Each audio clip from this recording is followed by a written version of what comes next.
Humans now here on France 24, human behaviour, human society and the future for humans as well. And with me here on set is Yves Coppens. He's a highly distinguished anthropologist here in France. He's world famous as well for being one of the co-finders of Lucy, the skeleton found back, of course, in Ethiopia back in 1974, which dates right back to 3.2 million years ago. Thanks very much for coming in with us and talking to us on the programme today. Let's start at the beginning, can we? Where does this passion come from in you?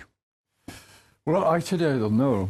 But I can tell you that I was born in Brittany, not Britain, the small one. Yeah, Brittany. The area of France. Yeah. And, yes, the nose of Europe.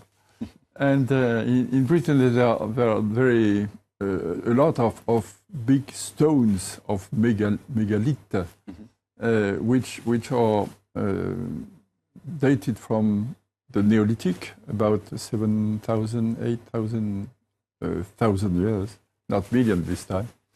And when you have so many monuments around your childhood, you are of course very impressed, and as the imagination of the children is so important, I think that imagination and megaliths made my answer. Yeah, that sort of took you to where you got to. And then how did that progress into becoming a career and then becoming so famous for what you do? Well, famous is too much, but I was interested, as I told you, when I was a child, and so it was a sort of passion, a sort of vocation, and I wanted really to do that, and as my parents were in favor of what I wanted to do, I did it, and I did it through my secondary school, my university, and my doctorate on proboscideans, on elephants, fossil elephants, of course. And then I had, well, I wanted to go in the field.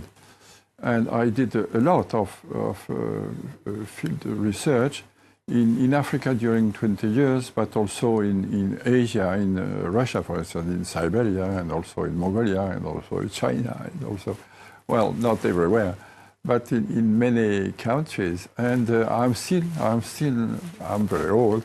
Still active. I'm almost fossil. Not at all. And all that then led to lots of different highlights. But presumably Lucy was perhaps your biggest highlight, would you say? Was that moment when you found out exactly what would have been discovered? The very first highlight was in Chad. And it was as soon as 1961. I wanted to, well, I was hoping to find these ancestors of man, and I was in Chad in 1960, and as soon as 61, I found a skull of an ancient hominid, of old hominid. So this was the real start of this career. And after Chad, after 7 years in Chad, I went to Ethiopia, and in south of Ethiopia, which is not very well known, in south of Ethiopia in 1967, I found the second new hominid, which was called Australopithecus ethiopicus. I'm sorry for the name, but it's like that. And Lucy came as in the third position. Right. And after that, I co-signed discoveries in Kenya, discoveries in Chad, so I have six hominids, and they're my name. And there's still a lot of debate, isn't there, about Lucy? I mean, some people saying that actually perhaps she's not the ancestor of ours she's set out to be. Yeah, well, some colleagues, American colleagues especially, are still thinking that Lucy can be the ancestor of man. I don't think so. I don't think so because Lucy is very close to the first man, to the earliest man. And Lucy was standing, of course, was having a bipedal locomotion, but she was also climbing. So somebody who was climbing so close to man, who was not climbing anymore, was too short, even in fast evolution, to be true for me. So I think she's a sort of cousin of the ancestors, which is not bad too. Yeah. And but not the direct ancestor. Well, as far as my opinion is concerned. And what about all these discoveries that you've made and these things that you've found? I mean, where does it lead you to believe the future of the human race lies? I mean, there's so many things that have impacted things from the environment to climate change. Yeah, well, it's very clear for me that we know now where man was born, we know when, we know why, and we know how, which is a lot. And how, because of the necessity of an adaptation to a climate change. And this climate change was from more humid, wetter, to more dry, to drier.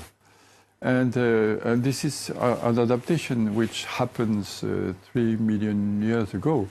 But, you know, the evolution was such that cultural evolution happened 3 million years ago as well, as close to the natural evolution. And now we have a beneficiary of this evolution. So the new climate change, which is very clear, will not damage us because we know how to transform culturally our body to... So do you think people that scare about climate change are wrong then? Well, we have to be scared for many other things. For instance, the migration of many people as the sea is going up. So all the population who are living close to the sea will have to move. And a movement of people, it's something important because the Earth is limited. And we have really to go on other planets to find a solution for this demographic evolution and migration on the Earth. And just very, very briefly, you published your memoirs now, haven't you? Why have you decided to do that? Well, I was not prepared to do that. It was my editor who wanted me to, well, looking at me and thinking that I was really becoming old enough. My editor, Jacob, asked me to write something like that.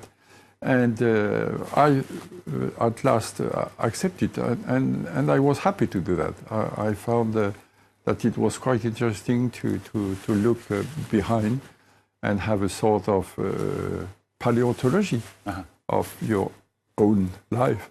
Okay, Eve Coppens, thank you very much for coming in and being with us on the programme today. World famous anthropologist Eve Coppens joining us here. Thanks very much. Quick reminder.